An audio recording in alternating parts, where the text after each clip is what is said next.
ইউনূস বলছে প্রস্তুতি থাকতে, সেনাকে প্রস্তুতি থাকতে, যুদ্ধের জন্য প্রস্তুতি থাকতে। বাংলাদেশ একেবারে ভারতের সঙ্গে পাকিস্তানের হাত ধরে যুদ্ধে নামতে চলেছে। পাকিস্তানকে মেসেজ দিচ্ছে আমরা কিন্তু আছি, যে বাংলাদেশকে এই যুদ্ধের ভিতরে কোনোভাবে জড়াইতে পারলেই আর নির্বাচন বলতে পারবে একটা অজুহাত। ভারতের বিরুদ্ধে নাকি বাংলাদেশ যুদ্ধের তৈরি করছে, ভারতকে হারিয়ে উত্তর পূর্বের যে 7 রাজ্য আছে ভারতের সেটা নাকি দখল করবে।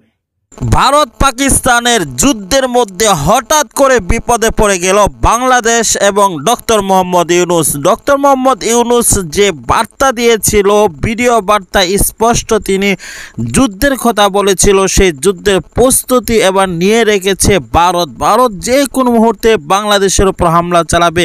গোপন যে তথ্যগুলো সামনে আসছে রীতিমতো অবাক হবেন। আসুন জেনে আসি কি হতে যাচ্ছে আন্তর্জাতিক মহলে। বিখ্যাত সাংবাদিক শরীফ শাহাবুদ্দিনের কাছে। শরীফ ভাই, আমাদের আলোচনা চলছে এবং এই যে বক্তব্যটা আমরা শুনলাম, যেখানে বলছে যুদ্ধের জন্য প্রস্তুত থাকতে, কিসের যুদ্ধ, কিসের প্রস্তুতি? বাংলাদেশ কোথায় আসছে ভারত এবং পাকিস্তানের মাঝখানে? আর কেনই বা তারা জোরপূর্বক ঢোকার চেষ্টা করছে? তাদের উদ্দেশ্য কি? দুইটা বিষয় আপনি লক্ষ্য করবেন, যে একটা হচ্ছে তার এই বক্তব্যটা একেবারে আনকল ফর। এই বক্তব্য শোনার জন্য তার সামনে যে অডিয়েন্স ছিল সামরিক বাহিনীর লোকেরা, তারা কিন্তু প্রস্তুত ছিল না, তারা জানেও না যে ভারত পাকিস্তান যুদ্ধ হলে বাংলাদেশের কি আসে। অথচ সে কিন্তু এটাকে প্রভোগ করছে। He is a confirm liar.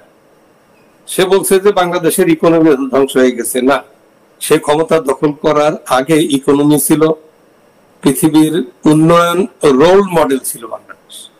আর সে দখল করে এই মাত্র 9 মাসে 8 মাসের বা 9 মাসের ভিতরে সে মোটামুটি দেশটাকে ধ্বংস করে দিয়েছে। ইকোনমি শেষ, আপনার এক্সপোর্ট ইম্পোর্ট নাই, ব্যাংকের কোনো লোন পাওয়া যায় না, ইন্ডাস্ট্রি একেবারে বন্ধ, 1000 খানেক ইন্ডাস্ট্রি বন্ধ। যে তাণ্ডব লীলা হয়েছে উনি ক্ষমতায় আসার পরে, ইকোনমি একেবারে কলাপস করে গেছে, কিচ্ছু নেই।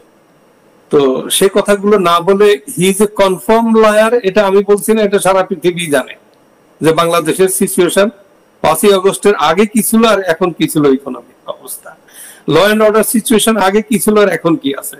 এই এতদিন পরও তার মতো একটা নোবেল লরেট, সে যাই হোক সে নিজেই প্রমাণ দিচ্ছে যে সে কি নোবেল লরেট, সে নিজেই আসছে। তো যাই হোক, মেসেজ সে দিচ্ছে, পাকিস্তানকে মেসেজ দিচ্ছে, যে পাকিস্তান তার কাছে চাইছে কিনা আমি জানি না, তারপরও সে পাকিস্তানকে মেসেজ দিচ্ছে আমরা কিন্তু আছি, লুলা পাখান নিয়ে আমরা আপনার পিছনে আছি। এই একটা মেসেজ। আরেকটা হচ্ছে যে সে চাহে তার যে ভিতরে যে দুরভিসন্ধি, যে বাংলাদেশকে এই যুদ্ধের ভিতরে কোনোভাবে জড়াইতে পারলেই আর নির্বাচন বলতে পারবে একটা অজুহাত, যে নির্বাচন পরে এটা দেখা যাবে, এখন এই নির্বাচন নিয়ে কথা বলা এটা ঠিক হবে না, দেশ এখন খাতার মেয়ে হয়, এই কথা বলে দিই।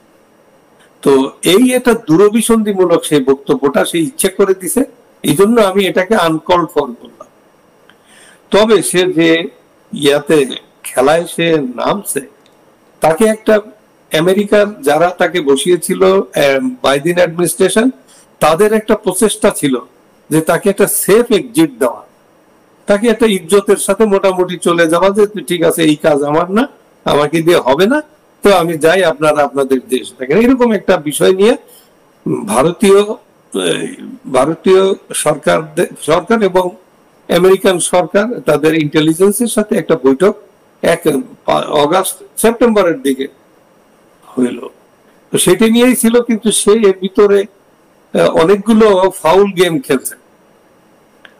এই ফাউল গেম গুলোই হচ্ছে যেমন অ্যালেক্স সোরোস ডেকে আনা, তার সাথে বিভিন্ন ভাবে ষড়যন্ত্র করা, তারপরে ওই ডেমোক্রেটদের ওই লাইনে যারা কাজ করতেছে তাদের দিয়ে বিভিন্ন ভাবে অজুহাত খোঁজা, যে কিভাবে কি করা যায়, এগুলো নিয়ে আর কি।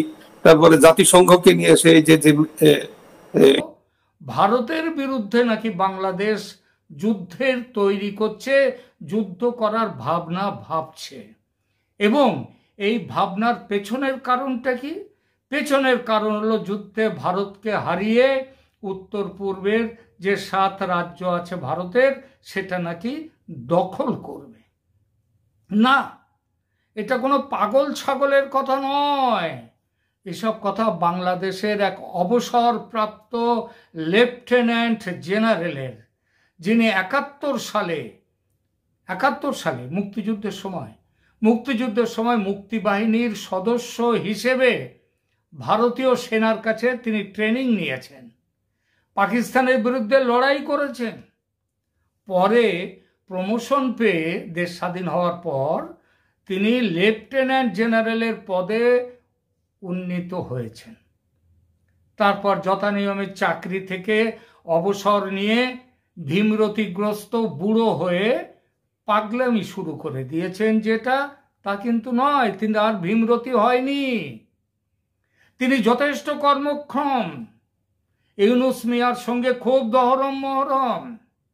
মিয়া ইউনুস তাকে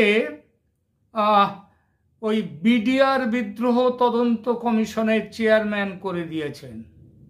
সেনাপ্রধান ওয়াকারুজ্জামানের বিপুল বিরোধিতা সত্ত্বেও বিডিআর বিদ্রোহ নিয়ে নতুন করে যে কমিশন হচ্ছে, সেই কমিশনের দায়িত্ব তিনি আছেন এই ভদ্রলোক। সুতরাং ধরে নিতেই হবে তিনি আদৌ পাগল নন, আর ছাগল তো ননই।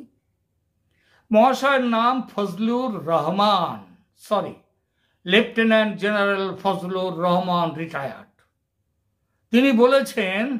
তিনি বলেছেন যে ভারতের সঙ্গে পাকিস্তানের যুদ্ধ বাঁধলে বাংলাদেশের উচিত 7 রাজ্য দখল করে নেয়া উত্তর পূর্বের। এই 7 রাজ্য দখল করতে গেলে কি দরকার? চীনের সাথে কথাবার্তা বলে।